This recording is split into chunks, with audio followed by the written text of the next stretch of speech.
করলাম, এখন সাফরিকে খাওয়াবো। দেখি সাফরি কি বলে। দিয়েছি, পাশের বাসায় দিয়েছি, তারপর হয়েছে আমার দেবরের বউকে দিয়েছি। সবাই টেস্ট করেছে, বলেছে অনেক মজা আপু, অনেক মজা। একটু বেগুন ভাজি দিয়ে খাবে নাকি? ওকে, শুধু বিফ দিয়ে। হ্যাঁ, তা সাফরি খেয়ে দেখুক, বলুক কি অবস্থা। সো গন্ধটা অনেক সুন্দর আসছে, অ্যামেজিং গন্ধ।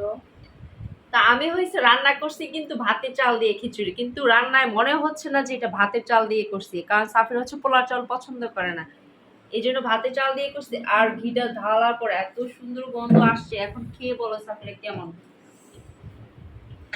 আমার মুখে পানি আসছে। আমারও টেস্ট হচ্ছে। নানু বলতেছে টেস্ট হয়েছে, তার মানে আসলে হয়েছে।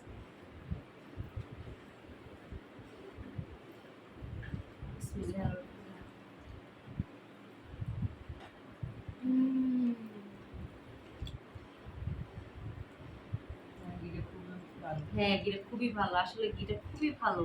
আম্মাও বলতেছে যে ঘিটা খুবই ভালো।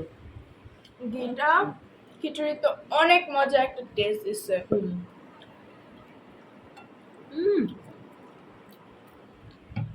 ঘিটা অনেক ভালো, ডেফিনেটলি। আমি পর্যন্ত বলতেছি, আর আমি কিন্তু জানি না। ঘি গড় বিশুদ্ধতার গ্রান। ওয়াও, থ্যাংক ইউ আপু, আপনাকে, আপনি এত মজার ঘি তৈরি করেছেন। Thank you very much. তো আপনাদের যাদের ঘি লাগবে, আমি পেজ মেনশন করে দিব, আমার ইয়েতে লিংক দিয়ে দিব। আপনারা একটু কাইন্ডলি ওখানে যোগাযোগ করবেন।